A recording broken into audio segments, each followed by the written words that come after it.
Welcome, everybody, to the Healing Place podcast. I'm your host, Teri Wellbrock, and I am thrilled to have with me today Dr. Jalali, and she is clinical psychologist, author of an upcoming book, and we're going to talk about that coming out in September 2025, and president and founder of Dr. Jalali and Associates. So welcome. Thank you so much, Teri. Thank you for having me. Of course. I told you I'm excited to learn from you as a trauma survivor myself. I had diagnosed CPTSD, a lot of childhood trauma from sexual abuse and physical abuse and alcoholic parent, and then 2 bank robberies with a murder. There was a lot crammed into those first 22 years of life. But I've done so much healing work. So again, I applaud you for the work you do helping others along their healing journey. I know it's so needed in this world. Yeah.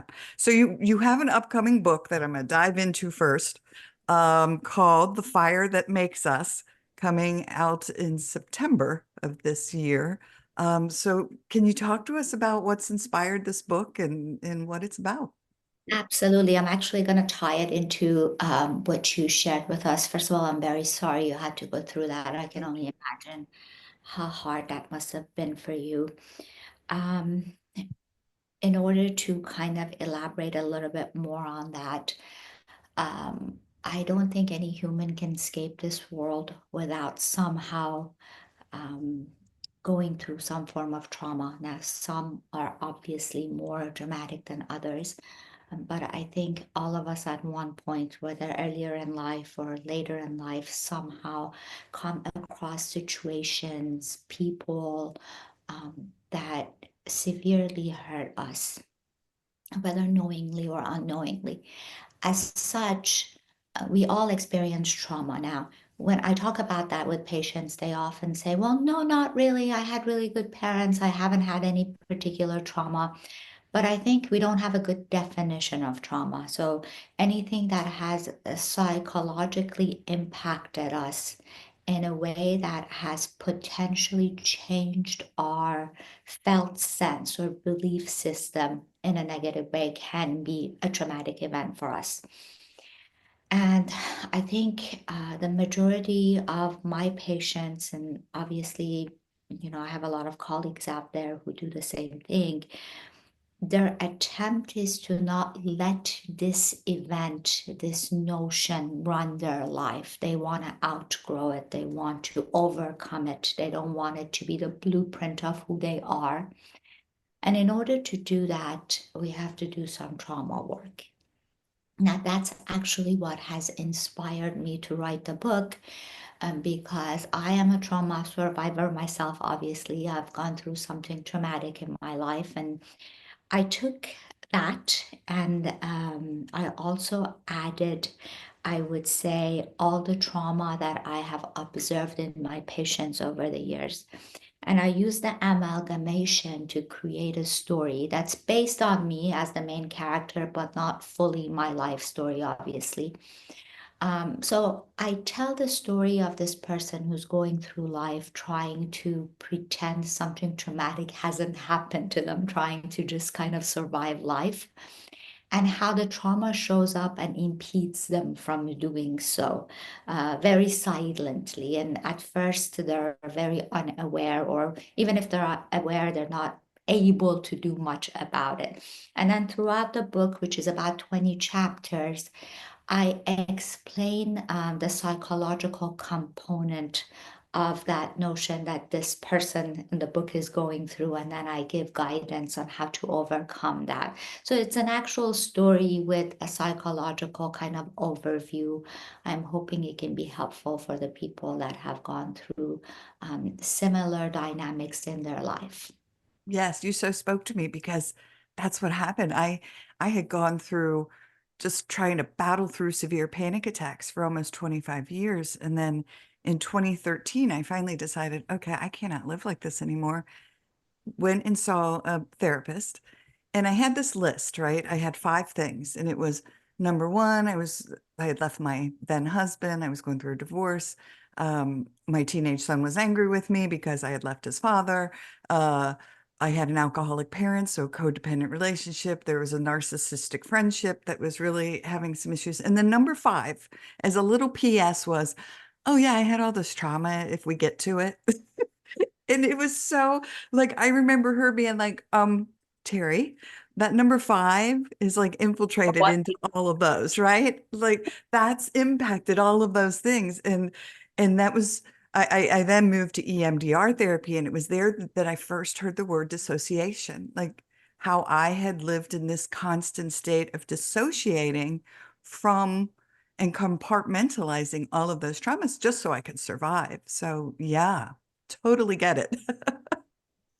I like to call it the silent hand of trauma dominating our life, because when we survive something, we feel like, well, I survived it, so I must have overcome this, right? But we never realized the part of ourselves that we had to sacrifice in order to survive that dynamic. And it's that those parts, those, I guess, abandoned, for lack of a better word, parts that need to be reintegrated into our being so we can thrive. The goal of life isn't to survive it. The goal of life is for us to thrive, right? And when we're in survival mode, we can't do that, unfortunately. Yeah, yeah, you teared me up for just a second because it's so true. And I've been trying to do some of that parts work and reintegrating those parts. And I just think that's such a beautiful concept. Can you elaborate? I had a conversation years ago on this show. This is coming on 8 years with this podcast. And years ago we talked about parts work, but can you just help people understand what that means a little more? Absolutely. And I am in no way an expert on this topic, but I can tell you how it shows up in trauma. Ever since we are very little, we notice from our family dynamic, from our societal dynamic, that there are parts of us that are not received well by our surroundings. Let's say I'm a child growing up in a household, and every time I am upset or something doesn't go my way, as a child who doesn't have so many coping mechanisms, I cry or I yell or I have a tantrum. And when I do that, my parents, because they're not very psychologically aware, they say, you're a very bad girl. We don't love you because you're crying right now. Go whenever you're feeling better, come talk to us, right? So I receive this message that it is not okay for me to have these big feelings. It's not okay for me to express these big feelings. So the only way I can survive that childhood is for me to disengage from that part of myself, to numb that part of myself, to suppress that part of myself. Now, there's so many different coping mechanisms that we all go through depending on our, kind of availability and capability. But most of us resort to using one of these mechanisms. Now, you can imagine um, until we become an adult, we go through so many stories, so many scenarios, and so many parts of us that are unwanted. It could be by ourselves, it could be by our society. So, little by little, these parts get disintegrated from who we are. We are actually all born into wholeness to some extent. But as we go through life and as we survive this thing called life, we have to kind of become fragmented in many ways. We don't have to, but we end up becoming fragmented. And by the time we reach adulthood, most of us have a lot of struggles with the person that we are, because we have so many abandoned parts to our soul that don't feel genuine, don't feel like a holistic experience. Now, how do we know they're there? Because we see symptoms. To your point, we have panic attacks, we become depressed, we become anxious. Some of us actually have psychotic episodes. We can't make relationships work. We're constantly angry at everyone in the world. We feel like we're the victim of life or the people around us. So those are all cues for us to go back and see what do I have to kind of tend to? What do I have to call back into my being? What do I have to nurse into being healthy again so I can become more whole? And then it's from that perspective that I can function better and thrive in life, right? So, in the example I gave you, this girl who has essentially abandoned her big emotions and pretends like they're not there. And we have many ways of dealing with it. We numb it with substances, anything you can imagine. Now has to go back and own these big feelings and even mourn them. So whatever that looks like, she has to find a new way to express that. Something that's kind of acceptable by society, and as an adult, we can learn that. But until we do that, all of us are missing many parts to our being. Yeah. Oh my gosh. Again, you're so speaking to me. And one of the things I know that I've noticed is as I did the healing work and like pulled the layers away, right? New things would start to surface that weren't giving me troubles before. Like I used to love being on the beach. We moved to an island, like my dream, right? And I used to, oh, I would walk on the beach. It was so pretty. And then all of a sudden being in wide open spaces was terrifying me. And I wanted to be a hermit crab and crawl into, a shell and hide. And so again, I think it was just that sign that, oh, here's another thing that I need to bring that, give voice to, or bring that part back in, that was so scared during that bank robbery and being trapped in an open space, right? That's something that's terrifying. So yeah, I love that. Thank you. But all these parts of us, as you have so beautifully mentioned, have wisdom in them, right? So it's not just that you become so fearful that you want to not exist in public. It's that that part of you is trying to protect you from getting hurt further, right?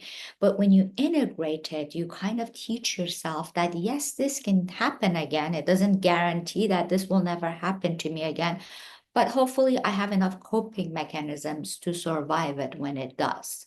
And in the meantime, I want to live my life essentially, right? But they all have their own wisdom. I mean, we're not crazy. We don't just display these things for no reason, There is a lot of wisdom in everything that we experience, even all of our emotions.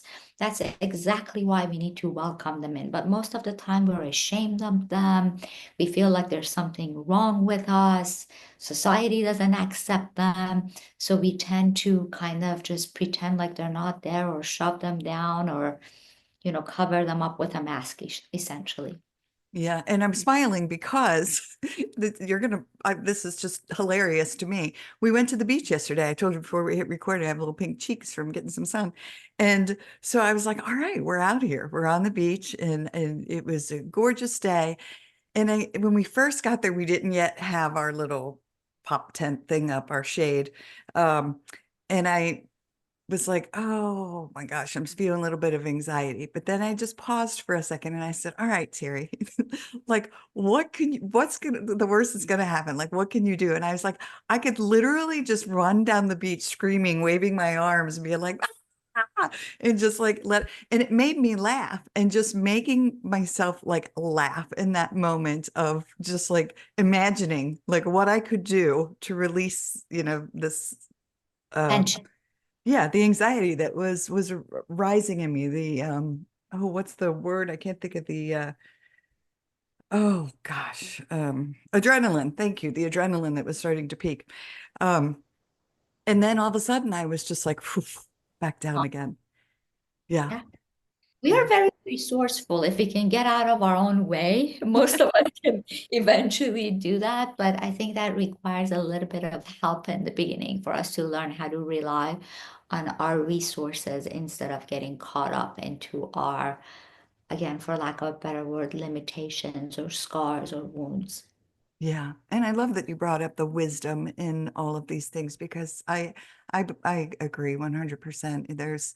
I now have reached a point in my healing journey to say, okay, like just to pause and be like, what is the lesson I'm learning in this particular, if something comes up that is heightens my anxiety, or is it even is a new traumatic event. I've learned to just pause and be in it and allow whatever's surfacing, and just honor it. So yeah, thank you for that reminder of the wisdom.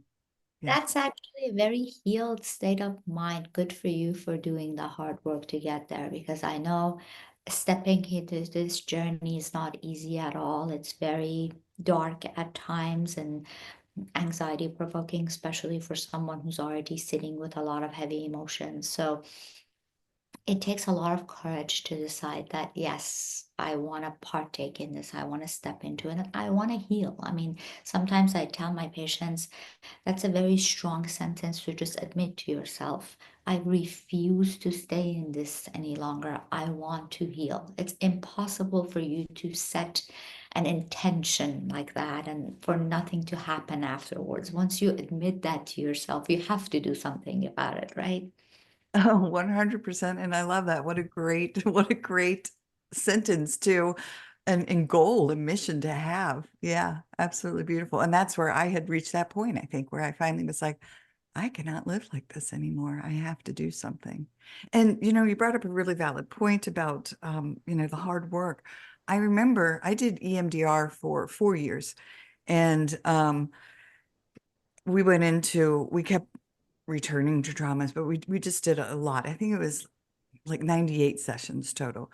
And I remember I would have my sessions on Tuesdays, and on Wednesdays at work, I just was, like I was just so tired and I was exhausted. And one of my coworkers had asked me, why do you keep going back? And I was like, because every time I leave there, even though I'm sobbing or so exhausted, I felt a little bit more hope, a little bit more healed. And so I kept going back because I'm getting a little teary-eyed about it, because there is just so much hope in each one of those hard sessions. Yeah. And again, I applaud you for your work in helping people, because it was life altering for me. It really can be this kind of work. We have to go through the darkness symbolically to get to the light. Even when we're kids, they tell us stories. It's always the hero of the story is trying to survive something, and at the end, they get somewhere good, right? I think all of our stories symbolically represent this as well. Inner work is the same way. People often come to therapy for a few sessions and they're like, well, why don't I feel better? Feeling better is a process. It doesn't happen overnight. And as someone who's done trauma work, I'm sure you understand this. Even when you feel like you're making progress, something can happen that takes you back to the core of the trauma. And then you doubt the work. You're like, is this even working? I feel like I've done so much work and now I'm back in the heat of it, but you're not. Technically, you're going through the motions, you're becoming empowered, you're gaining control over it. But it can be very complicated because these emotions are so deep and really have a grip over us. So they're not easy to work through at all. Yeah, and I say amen to all of that, because yes, so very true. I remember we kept coming back to that second bank robbery I was involved in too, and for whatever reason, that one, I think that was the pin, like that was the final straw that broke the camel's back, so to say. Like that was the thing that brought it to the tipping point of, I can't, I'm snapping now. Like, here come the panic attacks. And so we just had to keep going back to it. And I remember getting very frustrated, because you're like, why can't I get to whatever this is holding, this particular container that I had put that in. Um, yeah, I mean, we finally did. And I remember uh, being back in that particular memory. And then I just started crying my eyes out. And my therapist had asked, what's going on? Where do you feel it in your body? All those questions.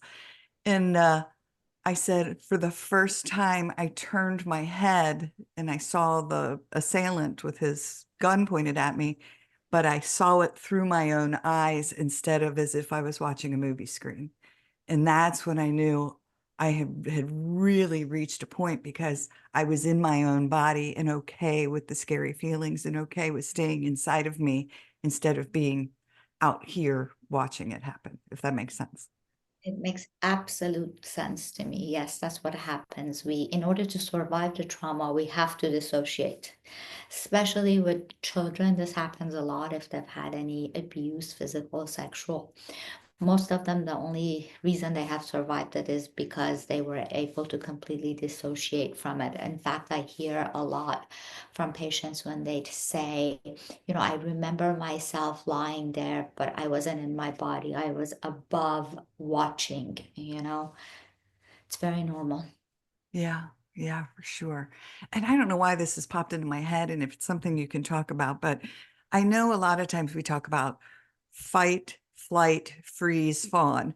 And I had different coping skills for different, like with my mom, who was an alcoholic, I very much fawned. I was the perfect student with the good girl, had my little halo on, well behaved. Like I did everything I could to not make her be angry and call my dad, who would then hit us. And so there was like that. But then like my normal go-to was freeze, like if like bank robberies or being sexually abused, like I would just is that common for people to have different responses or do most people like have their go-to? No, these are nervous system responses, actually. They're more automatic than we like to think. We don't choose them, right? But they kind of just happen automatically in our nervous system. All humans go through all these responses. Depending on the situation and our availability, we tend to go to one or the other. For example, if I were to give you an example, imagine a deer running in a jungle, running away from a lion or something that's trying to hunt it down, right? At first, what it's going to do is going to flee, right? I mean, it can't fight the lion essentially, so it has to flee. And if it gets to a point that it can't run away anymore for whatever reason, let's say it's a dead end or it's stuck somewhere, then it's going to freeze because that's the next response of the nervous system. So the nervous system just goes through its motions and tries to kind of accommodate the moment to the best of its ability. Now, depending on how much work we've done on our nervous system, some nervous systems are very new and tend to go to the more primitive responses. And then the ones who we've done more work with tend to respond versus react to the situation. So the more seasoned the nervous system becomes, the more it can choose what response it wants to give to a situation instead of automatically falling into one of the primitive ones. Yeah, yeah. And and I'm so glad you clarified that because, and two, so I was walking with a friend and we had our dogs and another dog got loose, a very aggressive dog. We were at a nature center, so out in the woods, and we heard the guy screaming for his dog to stop and obviously was not and was coming, charging us. I froze. Like I couldn't even move where the other person had both dogs in the air and was like, and later was like, what happened to you? And I said, I I couldn't even get my legs to lift. Like I just that's was boom, I was stuck. Yes. Yeah, it was just I had no choice. I didn't decide, oh, I'm just going to stand here and watch this transpire. Absolutely. That it happens so quickly that, your cognitive ability gets taken away essentially. Yes. Yeah, yeah, so true. Well, let's see how we're doing. Oh my gosh, we're zipping through here. So I certainly want to give you an opportunity to maybe address anything, talk about anything, leave people with any final words of wisdom before we close out. Well, I just want to, one thing that I like to usually do whenever I, do any speaking in any kind of podcast is to invite people to not be okay with whatever it is that they're struggling through. And what I mean by that is there's so many resources out there. We often, when we're dealing with something tough, we feel like, well, there's nothing I can do. There is so much you can do. And even if you can't do it yourself at the moment, which is perfectly fine, please seek help. We live in a world today that there's so many resources, even for people who can't afford therapy. There's so many great resources out there. So pick up the phone, make a few phone calls, and there is no way you can't find something to come to your rescue. If you can, try again and then try again, and eventually the path will appear. But please, please, please seek help if you're struggling in any shape or form. Hurt people, hurt people. The more we heal, the better society we create for the next generation. So I think we all owe it to ourselves to go down this healing journey to the best of our ability. Yes, beautiful words of wisdom, and I could not agree more. I mean, that's why I do this show as a free resource for folks to tune in and listen and see, oh, I really resonate with that person. There's going to be listeners today who are really going to resonate with you and your wisdom. So thank you again for being here and sharing it. Thank you. Awesome. So how do folks, well, one, can you pre-order the book yet, or is that not yet available? Not yet available. The book is scheduled to be released September of this year, 2025. It's called The Fire That Makes Us, and it's essentially a trauma, I would say, story or guideline that helps you process your own trauma or shows you a guideline to do so. I will have the information available on my website, social media, as soon as I know more about the timeline and when the pre-order is available. I appreciate you sharing all that information with your listeners. I know you have access to my social media accounts and my website. So people can find us there. We also have a clinic that tends to, in Newport Beach, California, that tends to all sorts of mental health components and disorders. So, for anyone who needs help and support, feel free to reach out to us. We accept all major insurances and we'll be more than glad to provide support to anyone we can. Awesome, wonderful. And I will put links in show notes, folks, but what is your website? Dr. Jalali and Associates. Okay, wonderful. All right. There you go. Well, again, thank you for joining us today. Thank you for sharing your wisdom. It's just been wonderful. Thank you for having me, Terry. It was wonderful touching base with you and being present for your listeners. Awesome. All right. Well, everyone, thanks for joining us today on the Healing Place podcast. And remember, until next time, be gentle with yourself. Thanks. Bye-bye. Hey, everybody. Teri Wellbrock here. Just wanted to thank you again for being a part of this healing space and my hashtag Hope for Healing journey. Thank you for sharing, liking, inviting others to join, listening in. You've really helped this show blossom. It has now been downloaded in 136 countries and is in the top 2% globally out of 3.2 million shows, which is just amazing. And it's all because of you and your tuning in and inviting others and sharing and liking and loving. And your reviews on Apple really help too. My goal is to hit 100 5-star reviews by the end of the year. And I am closing in on that. So if you are listening in on Apple or Apple Podcasts, please go and rate the show and leave a review if you absolutely love it. And I would be most appreciative. Also, if you would like to receive my monthly Hope for Healing newsletter, please be sure to go to teriwellbrock.com. It's Teri, just one R, Wellbrock. BROCK.com. And I have a gift to send you for signing up for that monthly Hope for Healing newsletter. Plus, there are many other resources listed on that page, including a resource library. All right. Thanks. Bye-bye.